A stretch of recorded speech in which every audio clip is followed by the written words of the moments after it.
ഇപ്പോൾ അവസാനിച്ച ആവേശകരമായ പോരാട്ടത്തിൽ ഡൽഹി ക്യാപിറ്റൽസിനെതിരെ വിജയം നേടിക്കൊണ്ട് തങ്ങളുടെ പ്ലേ ഓഫ് പ്രതീക്ഷകൾ സജീവമാക്കിയിരിക്കുകയാണ് കൊൽക്കത്ത നൈറ്റ് റൈഡേഴ്സ്. അതുകൊണ്ട് തന്നെ KKR ഡൽഹി മത്സരത്തിന് ശേഷമുള്ള പോയിന്റ് ടേബിളിന്റെ ഒരു ചിത്രമാണ് വീഡിയോയിലൂടെ നിങ്ങളുമായി പങ്കുവയ്ക്കുന്നത്. വീഡിയോയിലേക്ക് കടക്കും മുൻപ് ആദ്യമായാണ് നിങ്ങൾ ഈ ചാനൽ കാണുന്നതെങ്കിൽ ഏറ്റവും പുതിയ ക്രിക്കറ്റ് അപ്ഡേറ്റുകൾക്കായി ചാനൽ ഇപ്പോൾ തന്നെ മറക്കാതെ സബ്സ്ക്രൈബ് ചെയ്തു വെച്ചേക്കുക.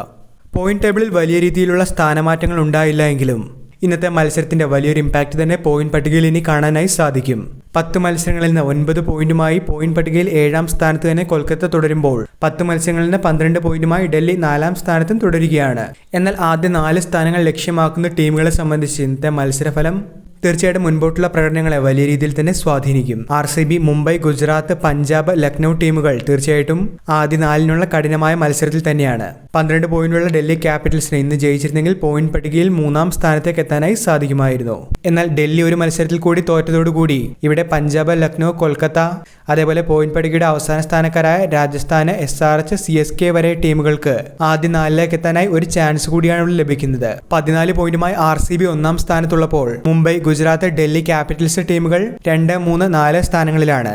11 പോയിന്റുമായി പഞ്ചാബ് 5ാം സ്ഥാനത്തും 10 പോയിന്റുമായി ലക്നൗ 6ാം സ്ഥാനത്തുമുള്ളപ്പോൾ ഇന്നത്തെ മത്സരത്തിൽ ജയം നേടിയതോടുകൂടി 7ാം സ്ഥാനത്തുള്ള കൊൽക്കത്ത തങ്ങളുടെ പോയിന്റ് 9 ആക്കി ഉയർത്തി.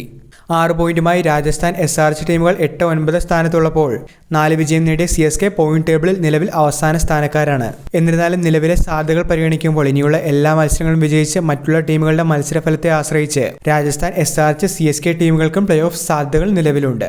വീഡിയോ അവസാനിക്കുന്നു. പുതിയ ക്രിക്കറ്റ് അപ്ഡേറ്റുകൾക്കായി ചാനൽ ഇപ്പോൾ തന്നെ മറക്കാതെ സബ്സ്ക്രൈബ് ചെയ്തു വെച്ചേക്കുക.